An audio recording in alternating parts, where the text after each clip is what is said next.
Buat teman-temanku yang baru gabung, bisa cek di playlist untuk urutan videonya, dan bisa juga cek di playlist untuk judul barunya. Bab 499, apakah orang ini mengungkit skor lama bersamanya?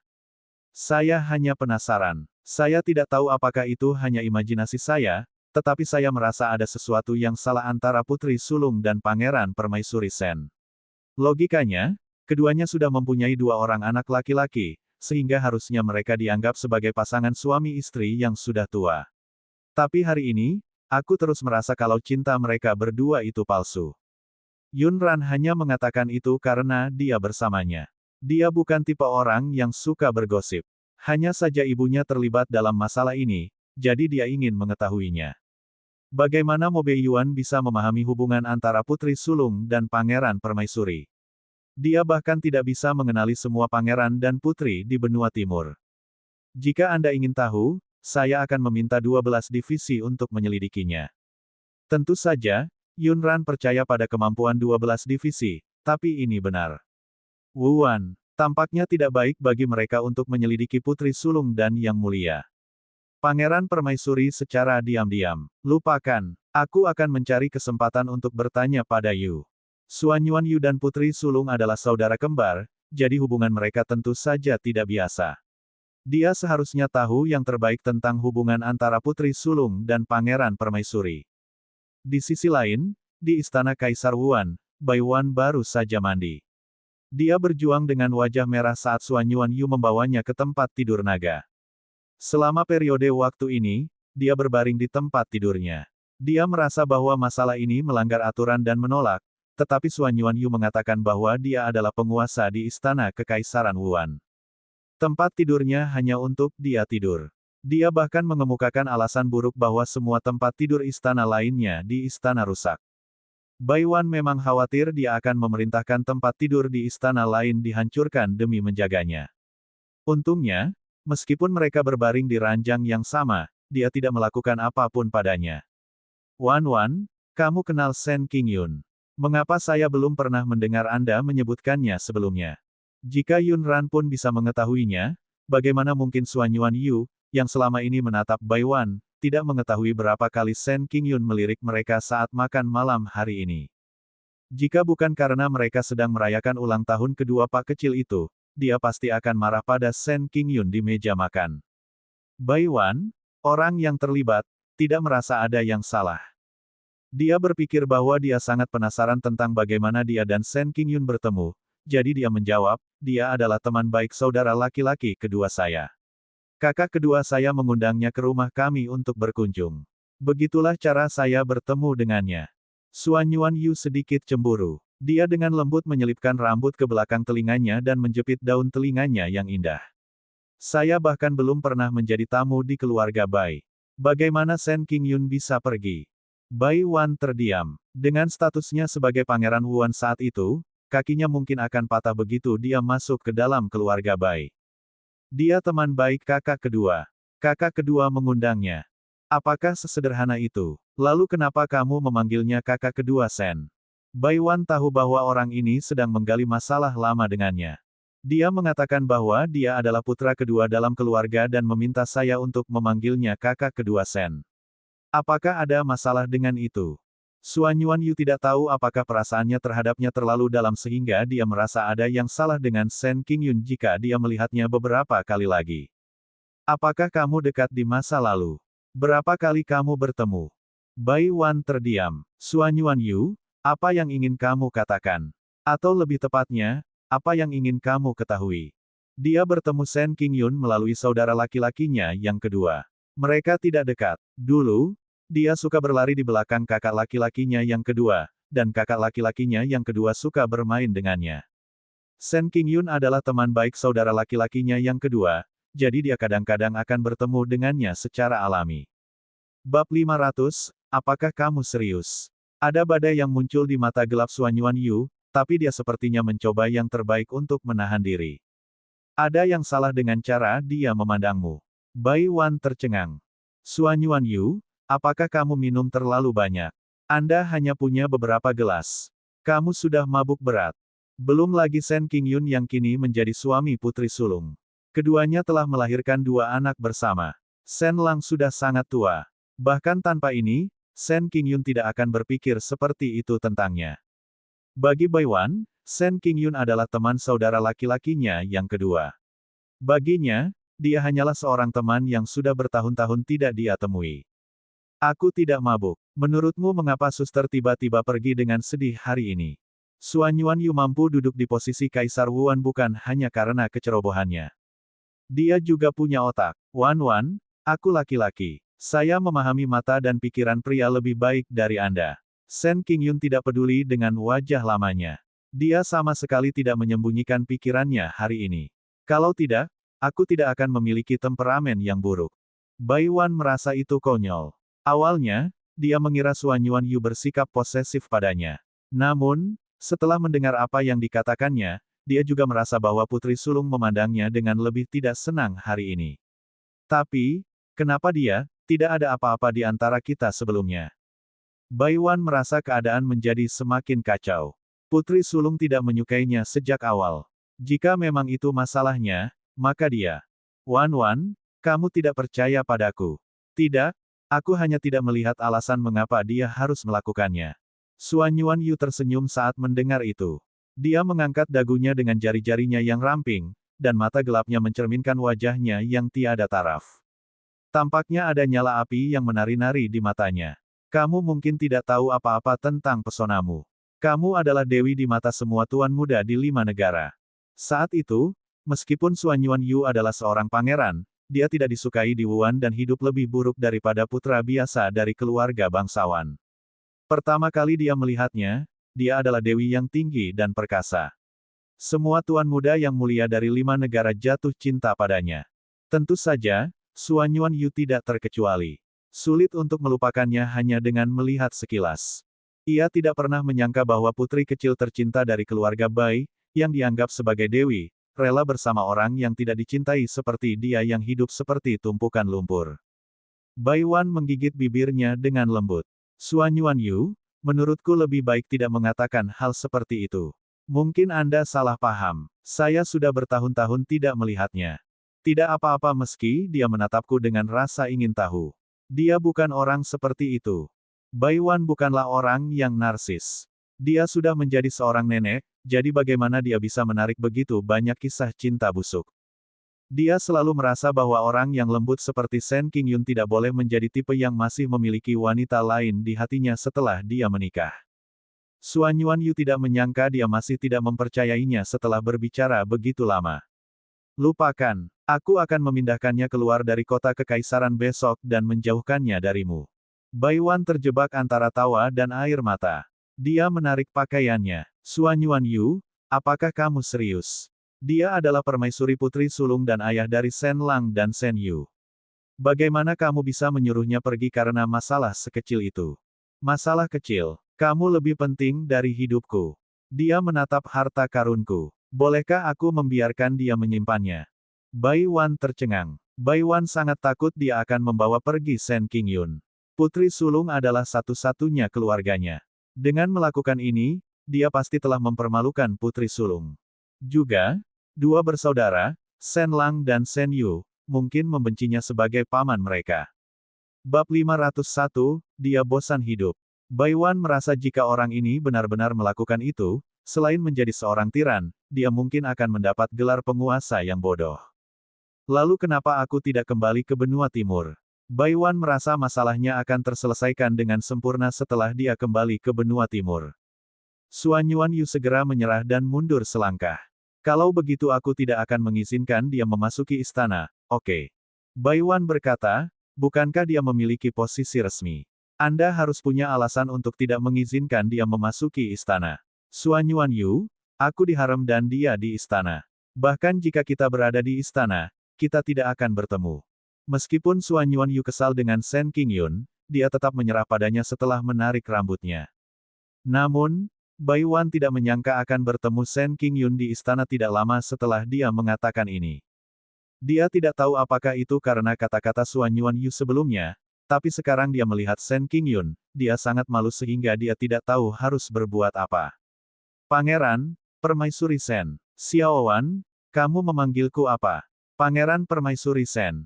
Sen Qingyun menggunakan Sen Yu sebagai alasan untuk memasuki istana agar dia bisa bertemu dengannya secara diam-diam. Tanpa diduga, dia sengaja menjauhkan diri dari hubungan mereka. Bibir Sen Qingyun bergerak-gerak pahit. Wan, aku tidak sempat menanyakan kapan kita bertemu sebelumnya. Bagaimana kabarmu selama ini? Saya sangat menyesal tentang keluarga Bai dan saudara laki-laki kedua Anda. Saya tidak bisa membantu. Bai Wan menggelengkan kepalanya ke arahnya dan tersenyum. Semuanya sudah berlalu. Sen Qingyun menatapnya dengan bingung. Apakah semuanya sudah berlalu? Apakah semuanya benar-benar sudah berlalu? Tapi aku terus memimpikannya saudara keduamu. Dalam mimpiku, dia menuduhku, saudaranya, tidak menjagamu dengan baik.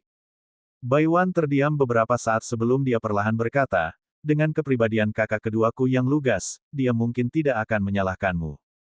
Sen Qingyun mengundangnya untuk duduk di paviliun tidak jauh dari sana. Bai Wan dengan cepat menggelengkan kepalanya. Tidak, Yu tidak akan bisa menemukanku saat dia kembali lagi nanti. Dia akan cemas. Dengan itu, dia berbalik dan pergi. Dia tidak ingin tinggal bersamanya lebih lama lagi. Sen Qingyun melihat ke belakang dan sedikit melamun. Tangannya yang tergantung di sisi tubuhnya perlahan mengepal. Suan Yuan secara alami mendengar tentang pertemuan mereka berdua. Pengendalian diri yang tenang dari Suan Yuan tidak ada gunanya jika menyangkut Bai Wan. Dia sangat pemarah. Di tengah jalan, dia bertemu Bai Wan. Seperti serigala ganas yang melindungi makanannya, dia menariknya ke dalam pelukannya. Apakah kamu percaya sekarang? Dia melewati begitu banyak orang dan bahkan menggunakan Sen Yu sebagai bidak catur. Dia melakukan semua yang dia bisa untuk memasuki istana hanya untuk bertemu denganmu. Apakah kamu percaya sekarang? Bai Wan mengerutkan kening. Suan Yuan, tenanglah. Lepaskan aku dulu. Wan, dia ingin merebutmu dariku. Saya ingin membunuhnya. Mata Suan Yuan memerah. Bibir tipisnya menempel di telinganya, dan suaranya penuh dengan kekejaman. Bai Wan terkejut. Dia tidak pernah menyangka pertemuan Sen Qingyun dengannya akan memicu niat membunuh Suan Yuan terhadapnya. Suan Yuan, jangan bicara omong kosong. Dia tidak ingin merebutku. Kami kebetulan bertemu satu sama lain dan bertukar beberapa kata untuk mengejar ketinggalan. Sen Qingyun adalah ayah kandung Sen Lang dan Sen Yu. Jika mereka berdua mendengar perkataannya, sesuatu yang besar akan terjadi. Bai Wan terkejut dengan kekejamannya. Dia tidak bahagia dengan putri sulung karena dia. Namun, Suan Yuan sepertinya tidak hanya mengatakannya. Matanya juga dipenuhi dengan niat membunuh yang kuat. Bai Wan menyadari bahwa dia benar-benar berencana membunuh Sen Qingyun. Dia lelah hidup dan ingin menyentuhmu. Mungkin itu karena provokasi Sen Qingyun, tetapi suasana hati Suan Yuan sedang buruk beberapa hari ini. Dia temperamental, seperti binatang pemarah yang bisa menerkam orang lain dan menggigit leher mereka kapan saja. Pada awalnya, Bai Wan hanya berpikir bahwa dia mungkin kesal dengan masalah Sen Qingyun. Namun, dia perlahan-lahan menyadari bahwa dia tampak sedikit tidak normal. Bab 502, dia bukan milik siapapun. Bai Wan menyadari bahwa dia akan marah tanpa alasan. Tentu saja, kemarahan ini tidak ditujukan padanya, tetapi para pelayan istana itu terlibat. Bahkan jika pelayan istana kecil itu secara tidak sengaja meletakkan mangkuk dan piring di tempat yang salah, dia akan membalik meja makanan. Lebih buruk lagi, dia tetap terjaga sepanjang malam dan hanya menatapnya. Siapa yang tidak takut terbangun di tengah malam dan menemukan seseorang duduk di samping tempat tidurnya? Bai Wan mengira dia sudah bertindak terlalu jauh, tapi siapa yang tahu ada sesuatu yang lebih buruk. Dia sebenarnya telah mengunci rantai padanya saat dia tidur. Ujung rantai lainnya terhubung ke pergelangan tangannya. Bukankah dia hanya menyukainya dan ingin tetap berada di sisinya? Suan Yuan, apa maksudmu? Mengapa kamu merantaiku? Lepaskan saya. Tidak peduli betapa sakitnya hati Bai Wan atas pengalamannya, dia tidak tahan dia menguncinya dengan rantai seperti orang gila. Wan, kamu milikku. Ini adalah satu-satunya cara agar kamu tidak melarikan diri. Siapa yang memberitahumu bahwa aku tidak akan pergi jika kamu mengurungku? Bai Wan bukanlah wanita yang lemah. Apalagi rantainya sepertinya terbuat dari perak dan tidak terlalu kokoh. Dia mengumpulkan kekuatan spiritualnya dan memutuskan rantai perak di pergelangan tangannya. Dia mengangkat kepalanya dan menempelkannya ke bahunya. Dia mendorongnya dengan paksa dan berdiri, ingin pergi. Suan Yuanyu menatap rantai yang putus itu dengan bingung. Kemudian, dia bergegas seperti binatang buas, menariknya kembali, dan melemparkannya ke ranjang naga. Wan Wan, kamu mau pergi kemana? Kamu tidak diperbolehkan pergi. Bai Wan dilempar ke atas selimut olehnya. Meski tidak sakit, dia sangat marah. Kemarahan memenuhi matanya yang berair. Suan Yuanyu, ada apa denganmu? Aku manusia, bukan milikmu. Apa hakmu mengurungku seperti ini? Bai Wan telah dirantai oleh Yun Ziyuan selama 20 tahun. Itu adalah penghinaan terbesar dalam hidupnya dan rasa sakit yang tidak ingin dia ingat. Dia paling membenci ini. Tapi bagaimana Suan Yuanyu bisa memperlakukannya seperti ini? Bai Wan merasa sangat terhina. Dia bukan milik siapapun. Kenapa dia harus mengurungnya dan memperlakukannya seperti ini? Suan Yuanyu, pergilah. Jangan sentuh aku. Bai Wan tidak tahu apa yang salah dengan pria yang dicintainya. Penghinaan dan rasa sakit di hatinya memenuhi emosinya, dan dia berada di ambang kehancuran. Matanya merah saat dia menghindari ciumannya yang mendominasi. Jangan sentuh aku. Sudah kubilang jangan sentuh aku. Bai Wan meraung dengan suara rendah dan menepuk pundaknya dengan kuat. Namun, Suan Yuanyu sepertinya kerasukan. Mengabaikan perlawanannya, dia meraih pergelangan tangan rampingnya dengan dominan dan menempelkannya ke selimut kuning cerah. Matanya merah. Wan Wan, kamu milikku. Tidak, Bai Wan menjawab dengan keras. Dia bukan milik siapapun. Dia tidak. Kalau begitu aku akan memberitahumu sekarang bahwa kamu milikku. Suan Yuanyu menatapnya, terakumulasi di matanya seperti gelombang bergelombang yang akan meluncur kapan saja. Bai Wan melihat dia menarik rantai yang putus itu lagi dan melingkarkannya di pergelangan tangannya. Dia merasa tidak enak. Suan Yuanyu, apa perbedaan antara kamu dan Yun Ziyuan dengan melakukan ini? Kalian semua sama saja. Kalian semua. Saat Bai Wan ditipu oleh Yun Ziyuan, dia dirantai dan dipenjarakan di ruangan gelap itu. Dia tidak merasakan sakit sebanyak yang dia rasakan sekarang. Karena pria di depannya adalah pria yang dicintainya. Semua yang dia lakukan bisa sangat menyakitinya. Dia tidak bisa mengabaikannya. Bab 503, tanpa diduga, dia melakukannya lagi. Meski begitu, Bai Wan masih enggan melawannya. Matanya yang berkabut menatapnya, dan air mata jatuh dari sudut matanya. Dia menatap mata merahnya, mencoba membangunkannya. Ah Yu, bisakah kamu tidak melakukan ini? Aku tidak suka. Bai Wan berhenti meronta dan memanggil namanya dengan lembut. Tanpa diduga, pria yang memiliki tatapan bengis dan gerakan kasar itu tiba-tiba berhenti. Dia membuang rantai yang melingkari pergelangan tangannya dan dengan lembut meraih pergelangan tangannya. Bibir tipisnya mendarat dan mencium tanda merah di pergelangan tangannya sedikit demi sedikit.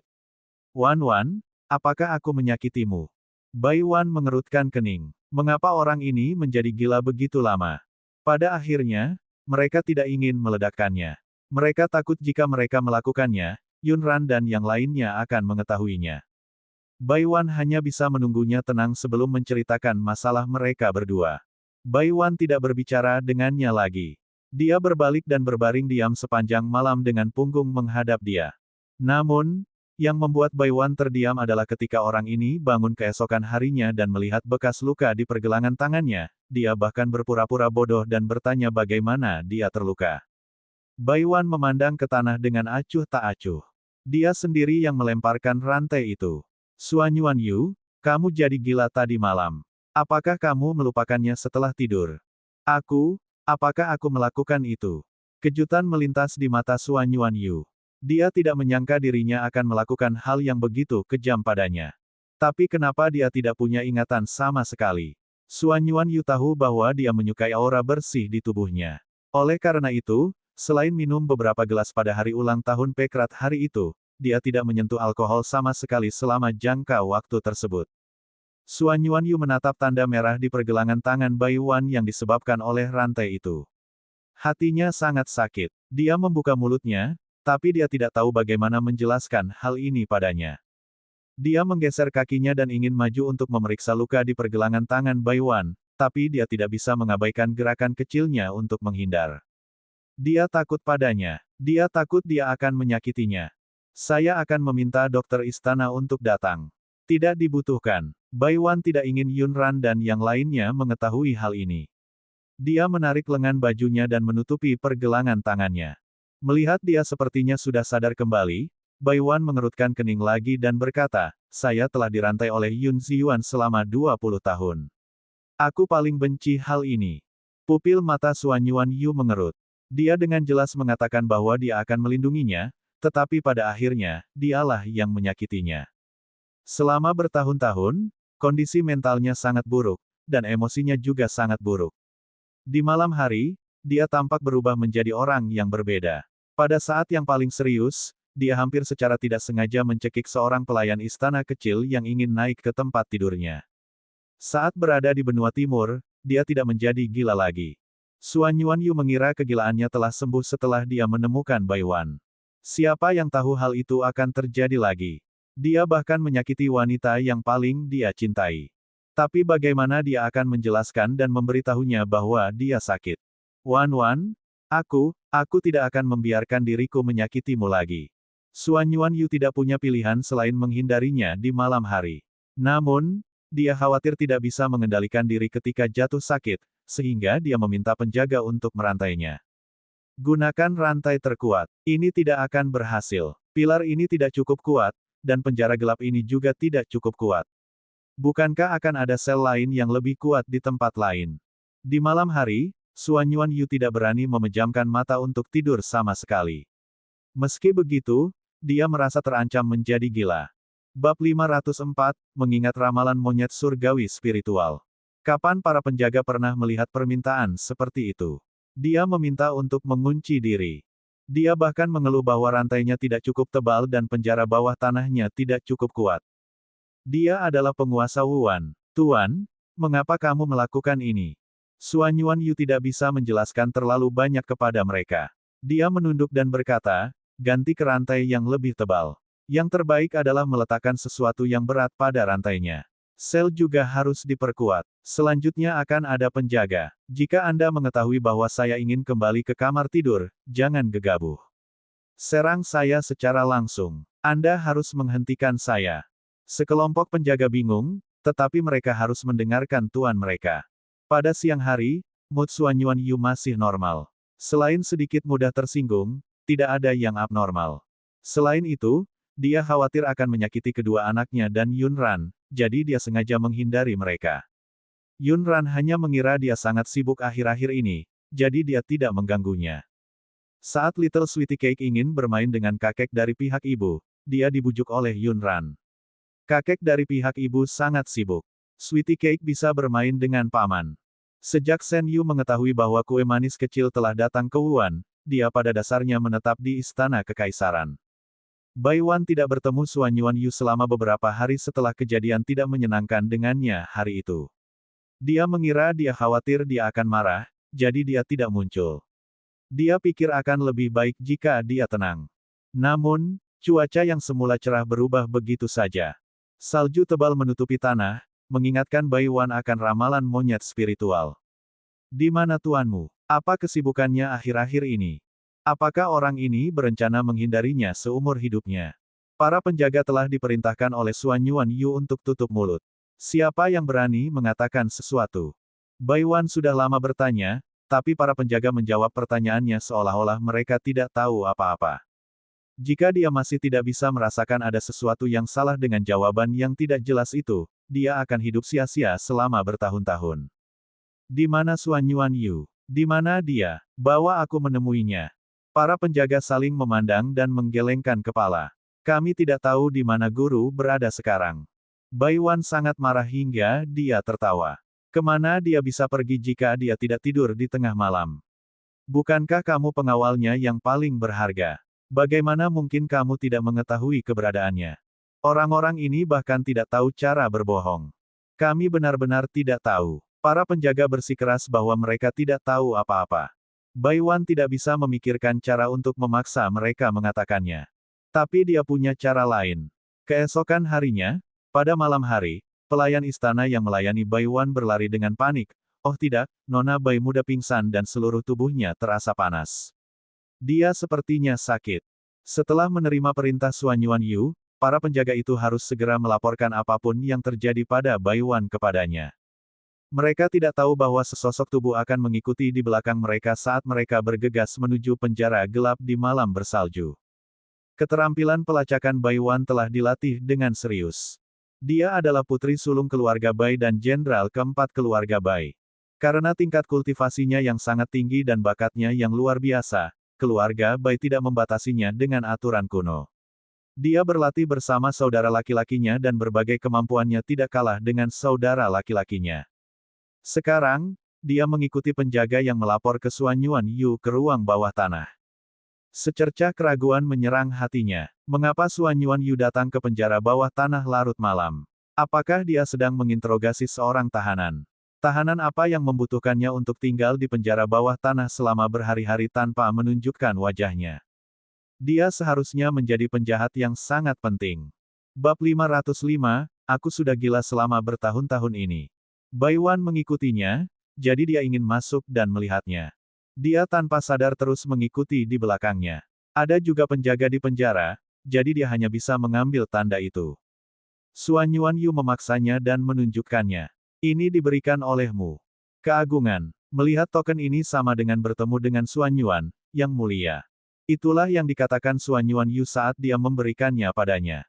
Dia berkata jika dia memegang token ini, dia bisa berkeliaran di sekitar wilayah Wuan dan tidak ada yang berani menghentikannya. Saat itu, Baiwan merasa dia tidak berguna dengan hal ini. Siapa yang berkeliaran tanpa alasan? Tanpa diduga, dia benar-benar menggunakannya hari ini. Dengan tanda ini, Baiwan memasuki penjara tanpa hambatan. Dia mengikuti suara tersebut dan melihat Xuan Yuan Yu, yang dirantai dan dikurung di penjara air terdalam. Penjaga yang baru saja bergegas masih melaporkan situasinya kepadanya. Nona Bai baik-baik saja di siang hari, tetapi saya tidak tahu mengapa dia tiba-tiba jatuh sakit di malam hari. Apakah dia sakit? Apakah ini serius? Apakah Anda memanggil dokter istana? Siapa yang menghubunginya pagi ini? Suara suram dan rendah Xuan Yuan Yu terdengar di penjara yang gelap. Baiwan maju beberapa langkah dan mengerutkan kening. Dia menatapnya dengan bingung. Kamu tidak perlu bertanya padanya karena aku berpura-pura sakit. Apakah dia gila mengunci dirinya di penjara air yang gelap di hari yang dingin seperti itu? Xuan Yuan Yu, apa yang kamu lakukan? Wan, Nona Bai. Pengawal itu baru saja menguatkan dirinya untuk menahan kemarahan Xuan Yuan Yu. Saat dia mendengar suara Baiwan datang dari belakang, dia merasa tidak enak.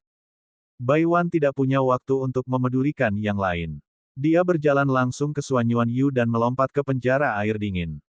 Air mencapai lehernya, jadi dia hanya bisa mendekatinya selangkah demi selangkah. Mata Xuan Yuan Yu memerah. Dia ingin melepaskan diri dari rantai di tubuhnya, tetapi ada bola besi yang sangat berat menempel pada rantai itu. Dia ingin mengendalikan kegilaannya dan mengikat dirinya sendiri. Mengikuti gerakannya, bola besi itu menyentuh tanah. Wan, jangan datang. Jangan datang. Aku akan menyakitimu. Kerutan di dahi Baiwan semakin dalam. Itukah sebabnya kamu menjebak dirimu sendiri di penjara air? Apakah kamu takut kamu akan terluka? Baiwan tercengang saat itu juga. Jawaban ini membuatnya merasa seperti akan hancur. Setelah beberapa saat, Baiwan terus mendekatinya melalui air hingga dia berada di depannya. Xuan Yuan Yu, kamu tidak bermaksud menyakitiku hari itu, kan? Bagaimana dia bisa sebodoh itu? Xuan Yuan Yu tahu bahwa dia tidak bisa menyembunyikannya lagi darinya. Wan-Wannya masih sangat pintar. Wan, aku gila. Aku sudah gila selama ini. Dia terluka sekarang. Dia ingin mempertahankannya, tapi dia takut dia akan menyakitinya. Setelah malam tiba, saya tidak akan tahu apa yang telah saya lakukan. Terkadang, saya tidak bisa mengendalikan emosi kekerasan saya sama sekali dan bahkan ingin membunuh seseorang. Aku menyakitimu, aku sendiri yang menyakitimu. Ah Yu, kamu tidak melakukannya. Kamu tidak menyakitiku, Baiwan memanggil dengan lembut untuk menenangkannya. Namun, hatinya tidak tenang. Dia sudah terlalu mengejutkannya. Agar tidak menyakitinya ketika dia kehilangan kendali, pria ini menggunakan metode paling langsung ini. Baiwan tidak bisa menahan air matanya yang jatuh tak terkendali. Yu, bisakah kita kembali? Dingin sekali di penjara air ini. Baiwan tidak tahu bagaimana dia bisa bertahan beberapa hari terakhir. Dia jelas punya banyak metode lain, tapi dia memilih metode yang paling langsung dan bodoh. Ah Yu, gelap sekali di penjara air ini. Saya merasa tidak enak badan. Bisakah kamu membawaku keluar? Oke, dia tidak perlu menggunakan trik apapun sama sekali.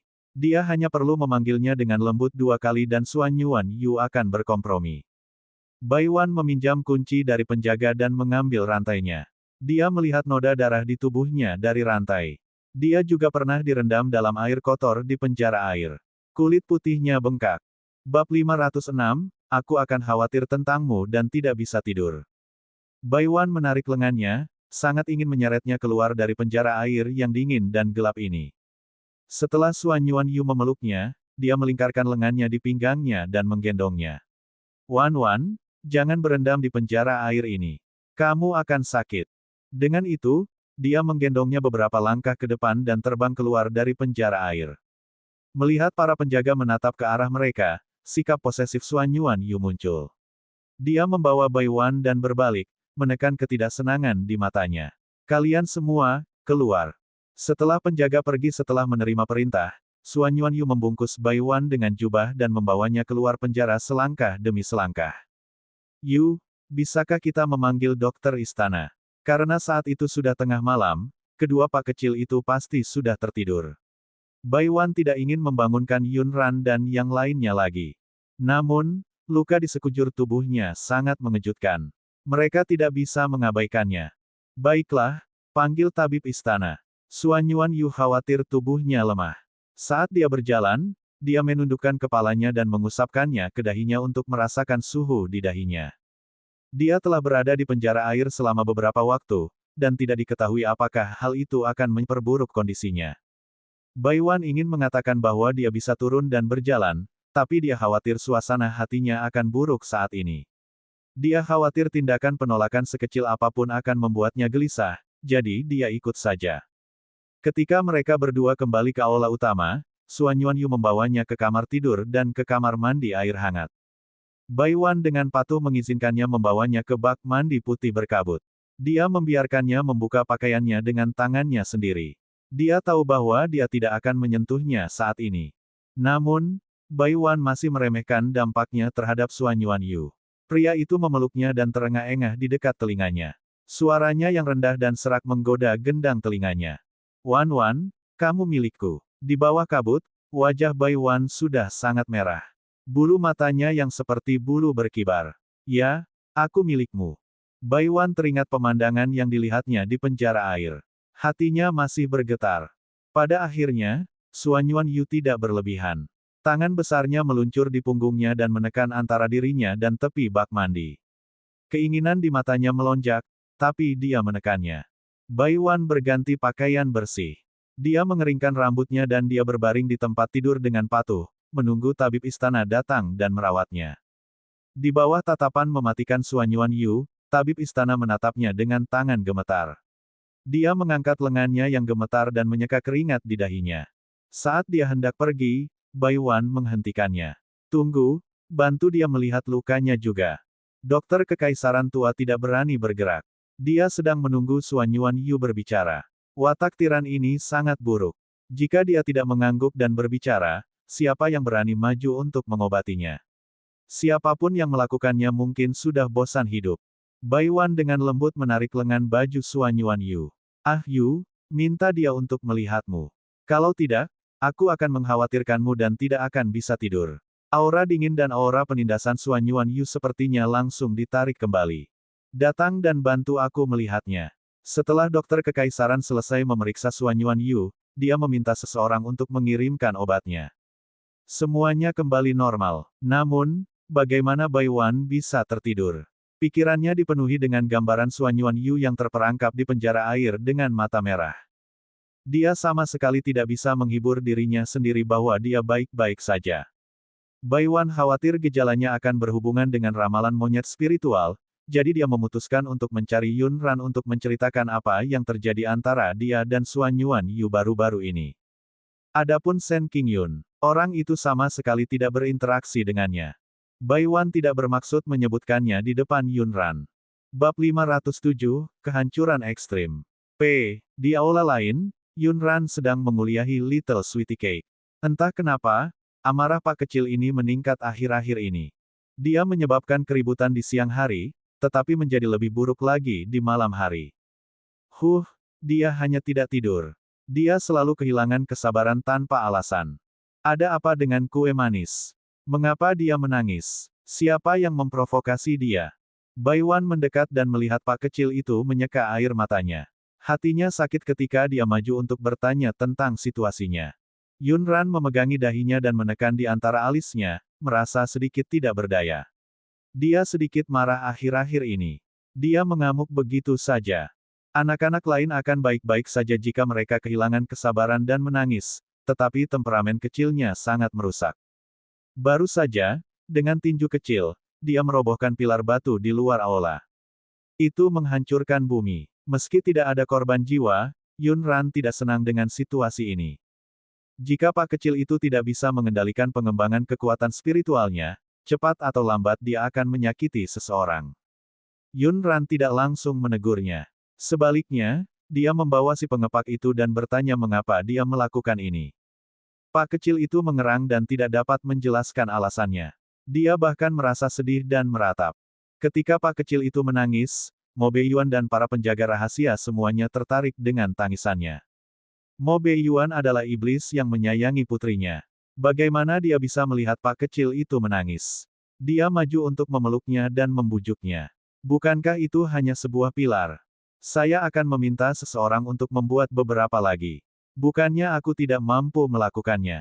Yunran mengerutkan kening. Apakah ini pertanyaan apakah dia mampu membeli sebuah pilar? Mo Beiyuan, jangan terlalu menyayanginya. Anda harus mencari tahu mengapa dia melakukan ini. Mengapa dia kehilangan kesabaran? Yunran sedang berhadapan dengan Pak Kecil itu ketika Baiwan tiba. Tanpa diduga, orang lain yang menyayangi Pak Kecil itu datang. Mungkin dia menganggapnya menarik dan sedang bermain-main. Dia tidak melukai tangan kecilnya, kan? Ayo, biarkan nenek melihat apakah tangan kecil Sweetie Cake terluka. Yunran terjebak antara tawa dan air mata. Ibu, siapa yang mau bermain dengan pilar sebesar itu tanpa alasan? Baiwan tidak pandai membujuk anak-anak. Bagaimanapun, dia tidak tumbuh bersama anaknya setelah melahirkan. Saat ini, dia hanya memanjakan kedua bungkusan kecil itu. Kalau begitu, jangan bersikap jahat padanya. Lihat, matanya bengkak karena menangis. Apakah kamu tidak merasa kasihan padanya? Yunran melirik ke arah paket kecilnya. Hatinya memang sakit. Hal utama adalah ketika anak laki-lakinya menangis, dia tampak seperti binatang perah. Dia jelas-jelas telah melakukan kesalahan, tetapi dia membuat orang-orang merasa bahwa dia telah menderita keluhan yang sangat besar. Baiklah, suruh Mo Beiyuan membawanya jalan-jalan. Ada hal penting yang ingin kukatakan padamu. Karena dia sudah mengatakannya, Yunran hanya bisa membiarkan Mo Beiyuan membawa paket itu keluar untuk membujuknya untuk saat ini. Hanya ibu dan anak perempuannya yang tersisa di aula. Baiwan kemudian memberitahu Yunran tentang Suan Yuan Yu. Gila, mengunci dirinya di penjara air. Hanya khawatir dia akan menyakitimu. Yunran tidak menyangka ayahnya begitu kejam. Ibu, ucapkan saja. Aku khawatir Yu bahkan bisa memberikan nyawanya padamu. Baiwan tidak datang untuk membicarakan betapa tergila-gilanya Suan Yuan Yu padanya. Sebaliknya, dia ingin memberitahunya tentang gejala penyakit gila Suan Yuan Yu. Xiaoran, jangan menertawakanku. Meskipun Yunran menggodanya, dia dengan cepat menjadi serius dan memanggil Jun Ye. Sepertinya kamu masih menyembunyikan sesuatu dari kami tentang Yu. Jadi, apa yang terjadi dengan kegilaan Yu? Jun Ye memang menyembunyikan masalah ini dari mereka sebelumnya. Dia terutama khawatir Baiwan akan membenci tuannya jika dia tahu bahwa dia gila, jadi dia sengaja menyembunyikannya. Bab 508, Kamu Ayahku, bagaimana aku tidak khawatir?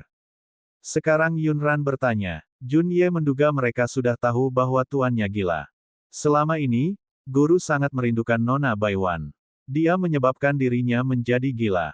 Tabib istana juga telah menemuinya dan mengatakan bahwa itu adalah penyakit mental yang tidak dapat diobati. Sebelumnya, ketika berada di benua timur, penyakit gila guru tidak kambuh lagi. Awalnya saya mengira dia sudah pulih. Siapa yang tahu hal itu akan terjadi lagi? Yunran mengerutkan kening dan bertanya lagi, bagaimana kondisinya ketika penyakitnya kambuh sebelumnya. Mereka telah menanyakan orang yang tepat. Junye telah berada di sisi Suan Yuanyu selama bertahun-tahun, jadi dia secara alami tahu lebih banyak tentang Suan Yuanyu. Awalnya, gejala guru tidak serius. Dia hanya pemarah dan tidak bisa tidur di malam hari. Setelah itu, gejalanya menjadi semakin serius. Ketika dia marah, dia tidak akan bisa mengendalikan dirinya sendiri. Sudah biasa baginya untuk menghancurkan sesuatu. Saat yang paling serius adalah ketika dia hampir mencekik pelayan istana kecil yang naik ke tempat tidurnya sampai mati. Kali ini, Jun Ye benar-benar tidak menyembunyikan apapun lagi dari mereka. Dia memberitahu mereka semua yang dia tahu. Meski saya melanggar aturan, saya tetap harus mengatakannya. Nona Baiwan, mohon tetap berada di sisi guru. Anda adalah harapan seumur hidup guru. Dengan adanya Anda, penyakit guru pasti akan sembuh. Bahkan jika dia tidak mengatakan apapun, Baiwan tidak akan meninggalkan Suan Yuanyu saat ini. Tapi dia bukanlah ramuan roh. Bagaimana dia bisa mengobati penyakit Suan Yuanyu? Yun Ran diam dan tidak banyak bicara. Kerutan di keningnya semakin dalam. Ibu, menurutku ini tidak sederhana. Ayo kita cari Yu sekarang. Saat dia berbicara, dia berdiri dan bergegas keluar aula. Melihat betapa cemasnya dia, Baiwan mengejarnya dan ingin menghentikannya. Xiaoran, dengarkan aku. Dia tidak ingin kita tahu tentang ini. Bisakah kita melakukannya perlahan? Yun Ran bahkan tidak berbalik. Langkah kakinya tampak tergesa-gesa. Tidak, ini tidak bisa ditunda. Dia harus bertanya pada Suan Yuanyu tentang sesuatu sekarang. Ini karena dia curiga, kegilaan, Suan Yuanyu tidak sesederhana yang dikatakan Jun Ye. Baiwan tidak bisa menghentikannya dan hanya bisa mengikuti dengan cepat. Suan Yuanyu baru saja kehilangan kesabaran di sidang pagi hari. Pada saat ini, kekejaman di antara alisnya masih belum hilang. Tatapannya dingin, seperti binatang buas yang terperangkap. Saat dia melihat Yun Ran masuk, dia mengerutkan kening dan mencoba menahan permusuhan di tubuhnya.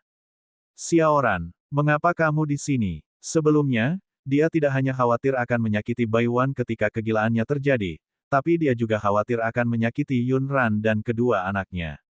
Oleh karena itu, dia menghindarinya. Yun Ran melihat keadaannya saat ini dan tahu bahwa dia tidak melakukannya dengan baik akhir-akhir ini. Dia mengingat apa yang dikatakan Baiwan sebelumnya dan merasa sedikit tertahan. Meskipun dia bukan pemilik asli tubuh tersebut, Suan Yuanyu sangat baik padanya dan kedua anaknya akhir-akhir ini. Yun Ran bisa merasakan kasih sayang yang mendalam. Yu, sesuatu terjadi padamu. Mengapa Anda tidak mendiskusikannya dengan kami?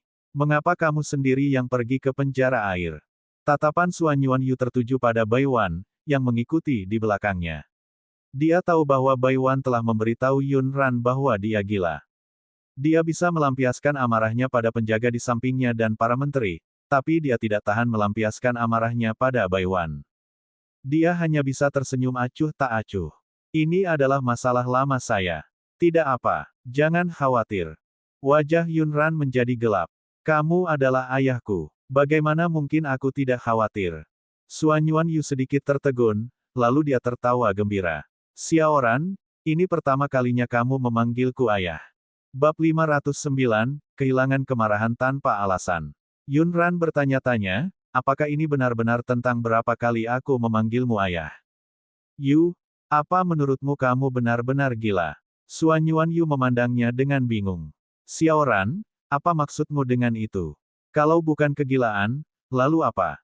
Meskipun keterampilan medis para dokter Kekaisaran Wuan tidak bisa dikatakan berada pada level dokter surgawi nomor 1 dan nomor 2 di 5 negara, mereka tidak dianggap dukun.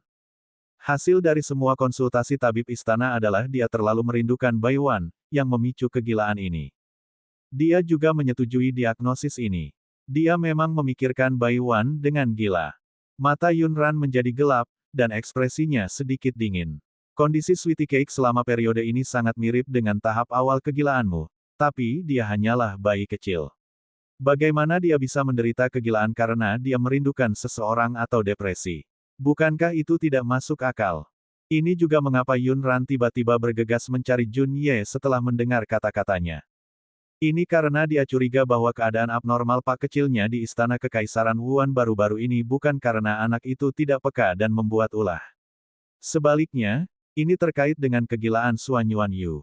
Wajah Suan Yuanyu ditutupi lapisan tipis permusuhan, dan dia hampir tidak bisa mengendalikan emosinya.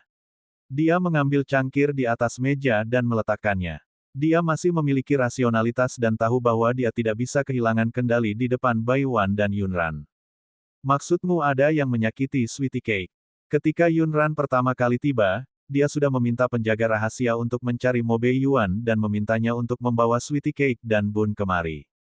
Sweetie Cake belum tidur di malam hari akhir-akhir ini. Tidak peduli bagaimana kita membujuknya, itu tidak akan berhasil. Mo Bei Yuan dan saya berpikir dia terlalu bersemangat di siang hari dan tidak mau tidur. Namun, emosinya menjadi sedikit tidak normal akhir-akhir ini. Dia mengamuk tanpa alasan. Mungkin itu karena kepribadian Pak Kecilnya tidak begitu berapi-api, dan ditambah dengan fakta bahwa Pak Kecil itu patuh dan lembut, tidak ada yang mengambil hati ketika dia kehilangan kesabaran. Mereka hanya mengira dia hanya membujuk. Mo Bei Yuan selalu membujuknya, membiarkannya melakukan apa yang diinginkannya. Pada hari ini juga Pak Kecil itu menghancurkan pilar batu. Baru pada saat itulah Yunran menyadari bahwa temperamen Pak Kecil itu agak buruk. Saat ini, Mo Bei Yuan kebetulan datang bersama kedua anaknya. Yunran bertanya pada Bun, kamu telah meneliti racun. Apakah ada racun yang tiba-tiba bisa membuat amarah seseorang memburuk atau membuat seseorang kehilangan kendali? Wajah Bun menjadi gelap. Dia menatap adiknya dalam pelukan Mo Bei Yuan dan mengangguk. Ya, apakah ibu bilang adikku diracun? Mungkin bukan hanya adikmu, tapi kakekmu juga. Yunran mengusap kepala Pak Kecil itu ke dalam pelukan Mo Bei Yuan dan menyalahkan dirinya sendiri. Dia seharusnya tidak menyalahkan Pak Kecil itu sekarang. Lagi pula, Pak Kecilnya selalu patuh. Jika dia tiba-tiba marah, pasti ada alasannya. Ini adalah kesalahanku. Saya salah menuduh Sweetie Cake. Papa itu berkedip, seolah dia tidak mengerti apa yang dia maksud. Tapi yang lain mengerti. Mata Mo Bei Yuan langsung menjadi gelap, dan aura ganas muncul di antara alisnya. Ran, kamu curiga ada yang meracuni Sweetie Cake. Dan itulah mengapa dia mengamuk beberapa hari ini. Sejujurnya, Mo Bei Yuan tidak merasa ada yang salah dengan putri bungsunya. Meskipun dia mengamuk dan tidak tidur, dia tetap manis. Yunran tidak tahu banyak tentang racun, tapi dia memiliki bakat ini. Dia segera memikirkan racun dari gejala umum pada Suan Yuanyu dan Pak. Bab 510, Kue Manis Bukan Bayi Buruk. Yunran menunduk dan menatap Bun, yang juga memiliki wajah gelap dan ekspresi dingin. Mo Bun kecil, apakah mereka diracuni? Bisakah Anda mengetahui jenis racun apa yang mereka gunakan? Bun selalu berpengetahuan luas tentang segala jenis racun. Yunran percaya pada bakat anak kecilnya. Ekspresi Bun sama persis dengan ekspresi Yunran. Fitur wajahnya yang indah tampak tenang saat dia berkata perlahan, ada lebih dari satu jenis racun seperti ini. Saya perlu mendiagnosisnya sebelum saya dapat memastikan jenis racunnya. Yunran mengangguk setuju dan memberinya kepercayaan terbesar. Dia tidak meremehkannya hanya karena dia masih kecil. Bun datang ke Little Sweetie Cake dulu. Dia meletakkan tangan kecilnya yang agak dingin di pergelangan tangan rampingnya dan memeriksa denyut nadinya dengan serius. Kemudian, dia berjalan ke arah Suan Yuanyu dan meletakkan tangan kecilnya di pergelangan tangannya. Di bawah tatapan semua orang, dia berbicara dengan tidak tergesa-gesa, itu adalah iblis surgawi. Racun. Itu terbuat dari rumput iblis surgawi sebagai bahan utamanya. Denyut nadi korban tidak sabar. Rumput iblis surgawi tumbuh di tempat yang sangat dingin, dan gejalanya paling jelas terlihat di malam yang dingin. Ketika racunnya bereaksi, mata orang yang terkena menjadi merah, dan ada beberapa garis darah di bawah matanya. Garis darahnya berubah dari merah menjadi hitam dan menjadi semakin serius hingga korbannya benar-benar menjadi gila dan menjadi iblis. Ketika semua orang mendengar kata-katanya, mereka segera menatap mata Suan Yuanyu dan Little Sweetie Cake. Benar saja, mereka melihat garis merah darah di mata mereka. Seolah-olah mereka begadang dan berlumuran darah. Namun, setelah dibandingkan, terlihat pembuluh darah di mata Little Sweetie Cake berwarna lebih terang, dan pembuluh darah di mata Suan Yuanyu sudah berubah menjadi merah tua. Adik dan kakekku sama-sama diracuni oleh racun iblis surgawi, tapi gejala adikku relatif ringan. Gejala kakek saya lebih serius. Saat Bun berbicara, dia mengerutkan kening lagi. Penangkal racun setan langit cukup rumit. Ada beberapa hal yang mungkin tidak mudah ditemukan. Oleh karena itu, dia mungkin tidak dapat membuat penawarnya dalam waktu singkat. Mo Beiyuan melihat bola ketan kecil di pelukannya. Matanya merah karena menangis. Matanya dipenuhi permusuhan. Mengapa mereka menyerang Little Sweetie Cake? Siapa yang dihalangi oleh keberadaan Pak kecil itu? Pertanyaannya juga menjadi pertanyaan di hati orang lain. Yun Ran menekan api di antara alisnya dan tanpa sadar mengepalkan tinjunya. Suaranya dingin. Orang di balik ini seharusnya mengincar Old Yu. Saya tidak tahu kapan Sweetie Cake diserang. Mata gelap Suan Yuan Yu menjadi gelap dan menjadi setajam pisau, dingin dan tajam. Tidak peduli siapa orangnya, aku akan mencari tahu dan aku akan mengambil nyawanya. Pak kecil itu tidak tahu bahwa ia telah diracuni. Saat ini, dia sedang duduk dengan patuh di pangkuan ayahnya. Dia meraih lengan baju ayahnya dengan mata merah besarnya. Ibu, Sweetie Cake bukanlah bayi nakal. Hati Yun Ran sedikit bergetar saat dia menatapnya dengan sakit hati. Ya, Sweetie Cake bukanlah bayi nakal. Sekarang, yang harus mereka lakukan adalah mencari tahu siapa dalang di balik ini untuk mencegah gejala Suan Yuan Yu dan Sweetie Cake semakin parah. Namun, anak buah Suan Yuan Yu dan 12 divisi tidak menemukan apapun setelah menyelidiki semua orang di sekitar Suan Yuan Yu yang mungkin telah meracuninya. Metode keracunan ini sangat brilian sehingga membuat semua orang bingung. Yun Ran juga memutar otak, tapi dia tidak tahu kapan Suan Yuan Yu dan Sweet Cake jatuh cinta padanya. Mengapa hanya Sweetie Cake yang terlibat dan tidak ada orang lain yang terkena dampaknya? Kue manis kecil, aku di sini untuk bermain denganmu. Liz pergi ke aula paman untuk mencari harta karun hari ini. Suara Shen Yu datang dari luar. Yun Ran sedikit tertegun dan berdiri.